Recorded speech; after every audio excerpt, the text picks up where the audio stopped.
In the resource-rich South China Sea, a region vital for global trade and home to vast reserves of oil, gas, and fisheries, tensions have reached a boiling point. A dangerous confrontation between China and the Philippines has erupted, drawing global attention and raising fears of a wider conflict that could impact the entire Asia-Pacific region.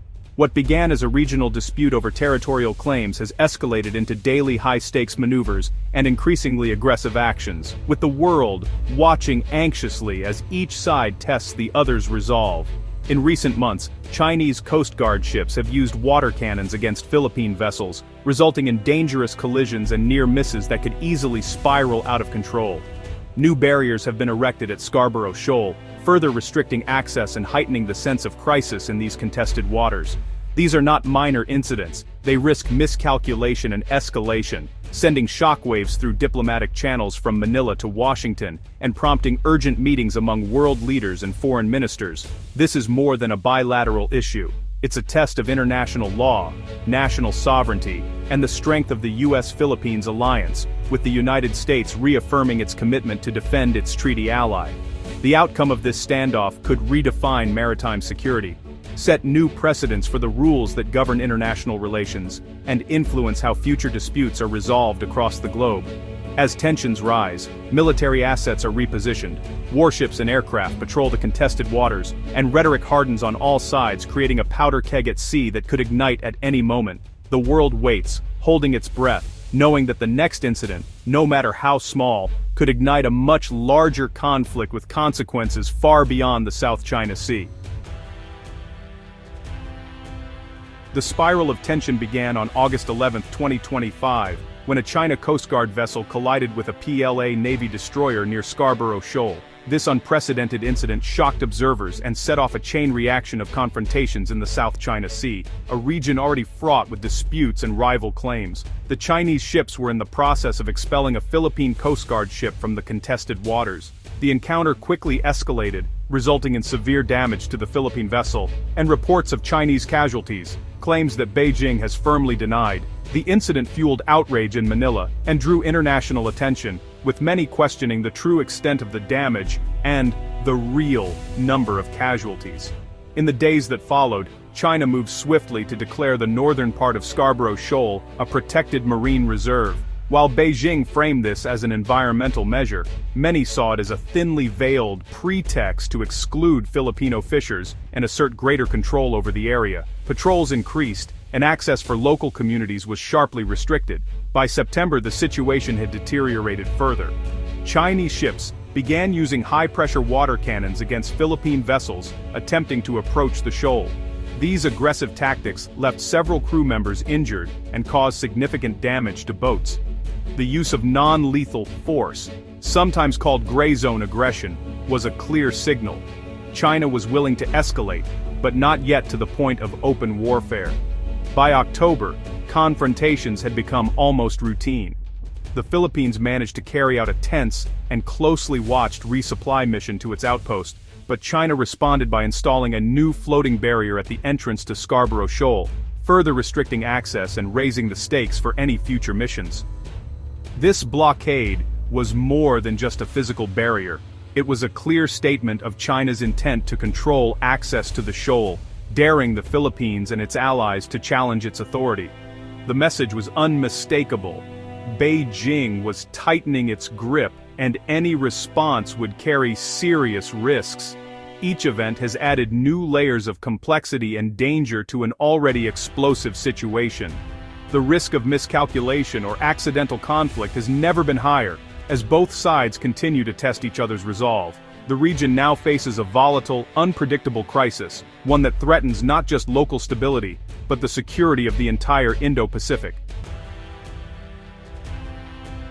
At the heart of the conflict is Scarborough Shoal, Bajo de Masinloc to the Philippines, Huangyandao to China. Located within the Philippines' exclusive economic zone, it's a vital fishing ground and symbol of sovereignty.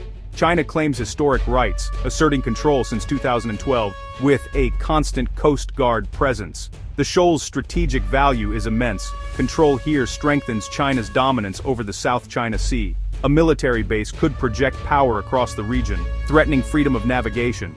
The Philippines, under President Marcos Jr., has taken a more assertive stance, publicizing Chinese aggression to rally support.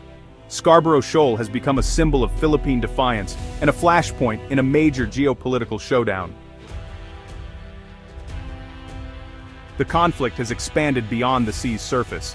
In October 2025, the Philippines discovered a covert Chinese military drone in its waters, evidence of undersea surveillance. Days later, a Chinese fighter jet dangerously intercepted an Australian surveillance plane, Wisubroden Einstandes, Albin Feindela, Ensign, Shodin Todin Nine the Sturm. Flare, Sinverdoens Insen, Enzon Goben Bon Path. These incidents show China's willingness to use advanced technology and military force to assert dominance, not just over the Philippines, but its allies. The risk of miscalculation is rising, with confrontations now spanning sea, air, and undersea domains. For Manila and its partners, the threat landscape is broader and more unpredictable than ever. China's multi-front pressure campaign aims to wear down resistance, but it also raises the risk of a catastrophic mistake.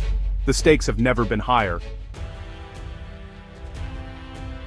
As China's actions in the South China Sea intensify, the Philippines has found strong and vocal support from the United States and a growing coalition of international allies. The region, long a flashpoint for maritime disputes, has become a stage for a new era of strategic partnerships and military cooperation. Washington has reaffirmed that the U.S.-Philippines Mutual Defense Treaty covers attacks on Philippine Coast Guard vessels, signaling a serious deterrent to any potential aggression. This commitment is not just symbolic, it's a clear message that the U.S. is prepared to stand by its ally in the face of mounting pressure. In October, a major multinational naval exercise brought together the U.S., Philippines, Japan, Canada, and France in a powerful show of unity and resolve. These joint drills not only enhance military readiness, but also demonstrate a shared commitment to upholding international law and freedom of navigation in these contested waters.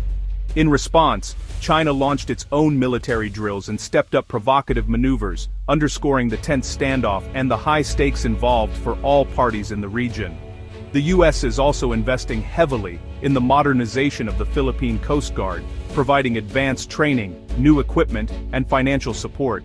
These efforts are designed to boost Manila's capabilities and help the Philippines better patrol and defend its waters. Despite these upgrades, China's Coast Guard remains the world's largest by far, giving Beijing a significant advantage in numbers and resources.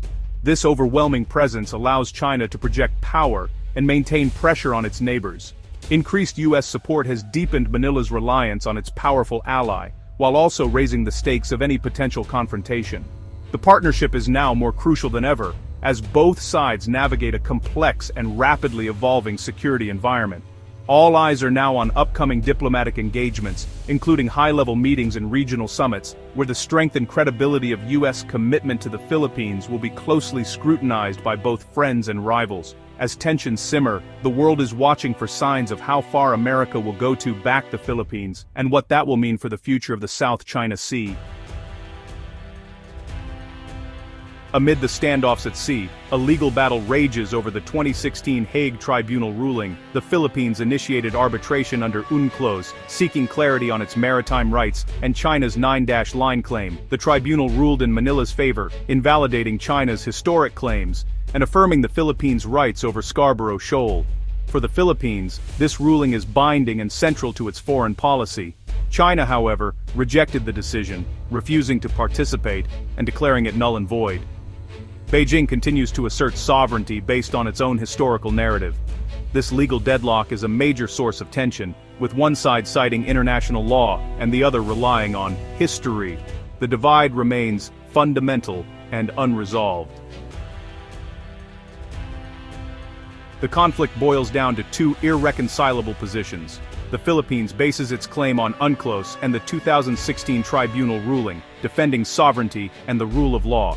Manila publicizes Chinese aggression to rally support and assert its legal rights. China meanwhile claims historic rights represented by the 9-line and views its actions as legitimate law enforcement. Beijing dismisses the tribunal's authority, insisting the South China Sea is Chinese territory by history. This clash, modern law versus ancient claims, creates a deep, unbridgeable divide. Neither side is willing to back down. The South China Sea dispute has global consequences. 1/3 of world shipping, over $3 trillion annually, passes through these waters, including vital energy supplies. Any conflict could disrupt trade, spike prices, and destabilize the global economy. The standoff tests the international rules-based order. If China can ignore the law, others may follow. Regional security is at risk, with ASEAN nations caught between economic ties to China and fears of its military expansion. The crisis is also a proxy for US-China rivalry, with both powers vying for influence. Every incident raises the risk of miscalculation and escalation. The world's peace and prosperity hinge on what happens here. The stakes are nothing less than the future of global order. The immediate future is fraught with risk. China will likely continue its gray zone tactics, while the Philippines, backed by allies, persist with patrols and resupply missions. The danger of a serious accident or escalation remains high. Diplomatic solutions, like a binding code of conduct, remain elusive as Beijing resists concessions. Quiet diplomacy and crisis management between Beijing and Washington are crucial to prevent disaster. The Philippines and its partners will focus on transparency, capacity building, and joint exercises to deter aggression. The fundamental divide over sovereignty and law remains. The world can only hope leaders will exercise restraint, because the alternative is a conflict with global consequences.